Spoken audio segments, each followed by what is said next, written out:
నమస్తే welcome to our voice నేను journalist నవత మోడీ అన్నాడంటే పక్కా చేస్తాడు ఆలస్యం అవ్వచ్చు ఆటంకాలు కలిగినప్పుడు తొందరపాటు నిర్ణయాల కంటే ఆచితూచి అడుగులు వేయడం ద్వారా విజయం సాధించవచ్చు ఈ సూక్తి మోదీకి తెలిసినంతగా భారతదేశంలో ఏ రాజకీయ నాయకుడికి తెలియదు అంటూ చాలా మంది విశ్లేషకులు కూడా విమర్శకులు కూడా ప్రశంసలు కురిపించిన సందర్భాలు ఉన్నాయి మోడీ అన్నాడంటే పక్కా చేస్తాడు ఏదైనా ఇబ్బంది వస్తే ఆగి సరైన నిర్ణయం తీసుకొని ఆటంకాలు తొలగించిన తర్వాత దాన్ని సిస్టంలోకి తీసుకొస్తాడు ఇది భారతదేశ వ్యాప్తంగా ప్రజలకున్న ఒక నమ్మకం మొత్తానికి అనుకున్నది అయ్యేదాకా మోదీ నిద్రపోనివ్వడు అని కూడా మోదీ గురించి మాట్లాడుకుంటూ ఉంటారు ఉదాహరణకు రైతు చట్టాలు కానీ ఎన్ఆర్సీ కానీ యూసీసీ కానీ వీటన్నిటికీ సంబంధించి ఆటంకాలు ఎదురైనప్పుడు ఆచితూచి అడుగులు వేసి ఆగి మరి వాటిని సక్సెస్ చేయడంలో ఎలా అడుగులు ముందుకు వేశాడో మనందరికీ తెలిసిందే ఇక గతంలో అయోధ్య కానీ ఆర్టికల్ 370 కానీ అబుదాబిలో ఆలయం నిర్మించడం కానీ బెహ్రాన్లో గుడి కట్టడం కానీ ఇవన్నీ కూడా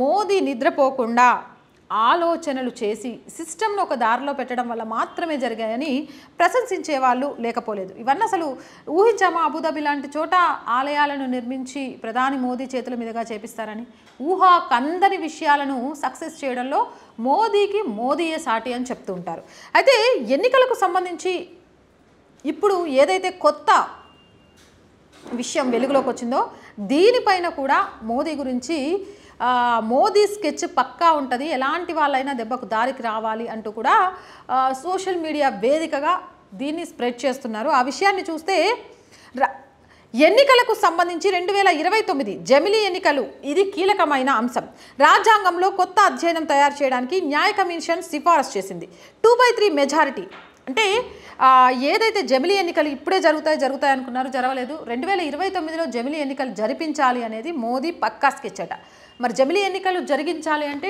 2/3 మెజారిటీ ఉండాలి 2/3 మెజారిటీ ఉండాలి అంటే 370 సీట్లు కలిగి ఉండాలి ఇప్పటికే రాజ్యసభ విషయంలో సగం సీట్లు సాధించేశారు ఇక 370 సీట్లకు సంబంధించి ఏకగ్రీవంగా బీజేపీయే గెలుస్తుంది అని చెప్పినప్పటికీ లార్జెస్ట్గా ఎన్డీఏ కూటమి ద్వారా ఏర్పడటం ద్వారా ఇది 2/3 అనేది ఏదైతే రాజ్యాంగ సవరణకు వీలవుతుందో భారీగా అవసరమవుతుందో ఆ మెజారిటీ మీద ఫుల్ ఆఫ్ స్కెచ్ చేసి ముందుకు వెళ్తున్నాడట మోదీ రాజ్యసభలో 2/3 మెజారిటీ 370 స్థానాలు కోరుకుంటుంది కూడా అందుకే ఇక ఇప్పటికీ రాజ్యసభలో సగం వచ్చినట్టే మిత్రపక్షాలతో కలిపి చూసుకుంటే ఎందుకంటే రాజ్యాంగ సవరణ భారీగా చేయాలంటే 2/3 అనేది చాలా కీలకం స్థానిక సంస్థలు అసెంబ్లీ లోక్సభ అన్ని ఎన్నికలు కలిపి 2029 నుంచి ఏకకాలంలో జరిగే అవకాశాలు కనిపిస్తున్నాయి ఏకకాలంలో జరిగే అవకాశానికి మోదీ ఆలోచించడానికి కూడా ఒక కారణం ఉంది మనం చూస్తున్నాం ప్రతి ఎన్నికలు కూడా ఖర్చు పెరిగిపోతూనే వస్తోంది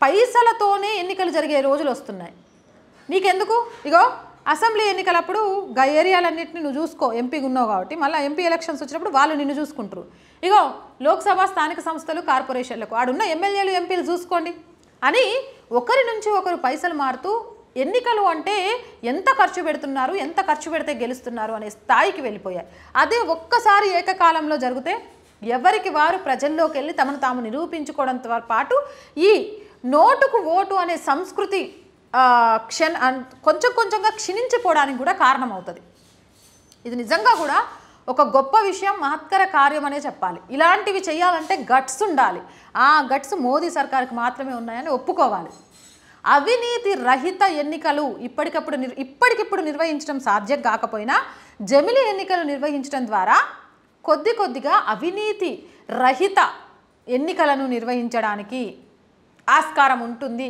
అనేది చాలామంది వాదన అవినీతి అంటే అధికారులు పైసలు తీసుకోవడమే కాదు ప్రజలకు ఓటుకి నోటు ఇచ్చి మరీ వేయించుకోవడం కూడా అవినీతి అక్రమమే అలా ఎక్కిన సీటు కూడా అవినీతి మార్గంలో వచ్చింది వీటికి చెక్ పడాలంటే ఎవరికి వాళ్ళ సిగ్మెంట్లలో వాళ్ళ ఎలక్షన్స్ మీద బిజీ అవ్వాలి ఒకేసారి జరిగినప్పుడు పెద్ద ఎత్తున డబ్బులు పంచడం కూడా కష్టమైపోతుంది అందుకని అవినీతి తద్వారా ఇప్పుడు తక్కువ అవినీతి చేసినోడు తక్కువ సంపాదించుకుంటాడు ఎక్కువ అవినీతి చేసినోడు ఎక్కువ సంపాదించుకుంటాడు అది కామన్ మనకు చాలా సినిమాల్లో చూపించారు చాలామంది చెప్పుకుంటుంటే చూసినాం అలాంటప్పుడు అవినీతి తగ్గిన ఎలక్షన్స్ జరగడం ద్వారా నాయకుల్లో కూడా కొంత మార్పు వస్తుంది అవినీతి మీద కూడా ఒక ఉక్కుపాదం మోపడానికి కారణమవుతుంది అనేది మోదీ వ్యూహంగా తెలుస్తోంది దీనికి సంబంధించి రిటైర్డ్ రుతురాజ్ అవస్థి నేతృత్వంలో న్యాయ కమిషన్ పలు సూచనలు చేయనున్నట్లుగా తెలుస్తుంది.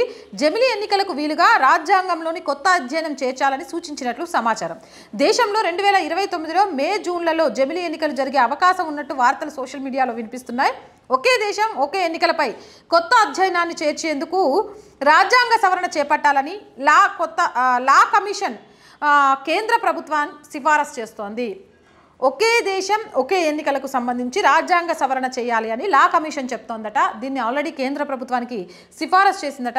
రిటైర్డ్ న్యాయవాది రుతురాజ్ అవస్థి నేతృత్వంలో న్యాయ కమిషన్ కూడా దీనికి సంబంధించి పలు సూచనలు సలహాలు చేసినట్టుగా కూడా తెలుస్తోంది. అయితే జమిలీ ఎన్నికలు సుస్థిరత, లోక్సభ, అసెంబ్లీ, పంచాయతీ, మున్సిపాలిటీలు, ఉమ్మడి ఓటర్ జాబితా అంశాలు ఇవన్నీ కూడా ఉంటాయి. వీటన్నిటిలో కూడా పాత నిబంధనలన్నింటినీ పక్కన పెట్టి కొత్త నిబంధనలు తీసుకొచ్చి అసెంబ్లీల పదవీకాలం మార్చే అధికారం తీసుకొచ్చి విధంగా కొత్త అధ్యయనం ఏర్పాటు చేయబోతున్నట్టుగా కూడా తెలుస్తుంది. ఎందుకంటే కొంతమందికి ముందే వస్తాయి ఎలక్షన్స్. మరి ఆ నేపథ్యంలో ఆ అసెంబ్లీ సెగ్మెంట్లకు సంబంధించి 2029 ఏకకాలంలో జరగడానికి కావాలంటే కొన్ని సవరణలు చేయాల్సి ఉంటుంది.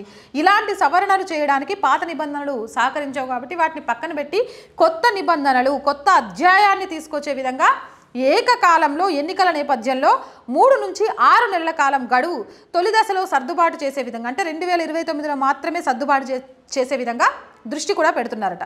ఒకవేళ ఎక్కడైనా సరే, ఏ స్టేట్లోనైనా సరే అవిశ్వాసంతో ప్రభుత్వం పడిపోయినా, హంగ్ ఏర్పడినా వివిధ రాజకీయ పార్టీల ప్రతినిధులతో సమైక్య సర్కార్ ఏర్పాటు చేయాల్సి ఉంటుంది. అది కూడా కుదరకపోతే, సదరు ప్రణాళిక పనిచేయకపోతే అసెంబ్లీలో మిగిలిపోయిన గడువు, అంటే 3 సంవత్సరాల తర్వాత అసంతృప్తి వచ్చిందనుకోండి, ఆ 2 సంవత్సరాల వరకే ఎన్నికలు నిర్వహిస్తారు.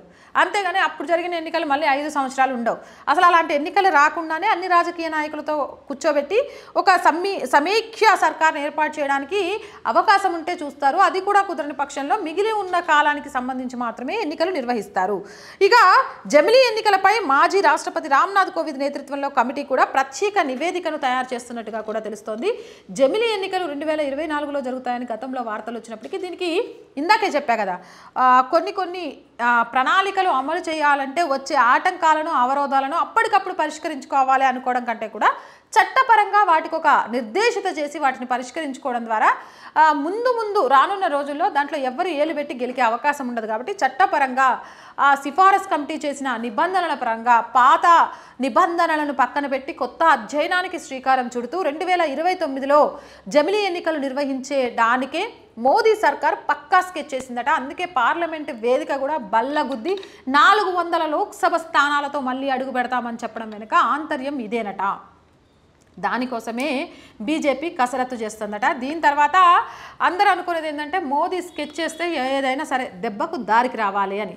మీకేమనిపిస్తుంది ఈ వీడియోపై అనేది కింద కామెంట్ సెక్షన్లో తెలియజేయండి. ఇలాంటి మోర్ వీడియోస్ కోసం మన ఛానల్ వెంటనే సబ్స్క్రైబ్ చేయండి. ఈ వీడియో నచ్చిందా లైక్ చేయండి, షేర్ చేయండి. అండ్ మోర్ షేర్స్ చేయడం వల్ల, సబ్స్క్రిప్షన్ చేయడం వల్ల మన ఛానల్ ఇంకా ముందుకు వెళ్తుంది. అండ్ దీంతోపాటు మన ఛానల్ని టెక్నికల్గా ఇంకొంచెం ముందుకు తీసుకువెళ్ళాలి అంటే నా ఒక్కదాంతో అయ్యే పని కాదు. మీ అందరి సహకారం ఉంటే చాలా ఈజీగా ఈ ఛానల్ని టెక్నికల్ పరంగా మనకు కావాల్సిన కొంత వ్యవస్థను ఏర్పాటు చేసుకోవడంలో కూడా ముందుకు తీసుకెళ్ళడానికి నాకు ఒక అవకాశం కల్పించిన వాళ్ళు అవుతారు. దానికోసం జాయిన్ అనే బటన్ కనిపిస్తుంది. 1 to 5 లెవెల్స్ ఉంటాయి. ఏదో ఒక లెవెల్లో సపోర్ట్ చేయండి.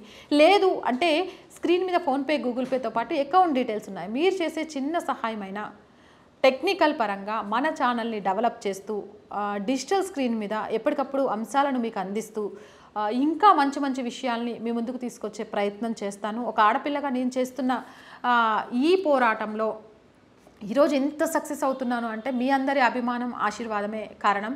అలాంటి అభిమానం, ఆశీర్వాదం ఎప్పుడూ చూపించాలని మనస్ఫూర్తిగా కోరుకుంటున్నాను. Stay with us.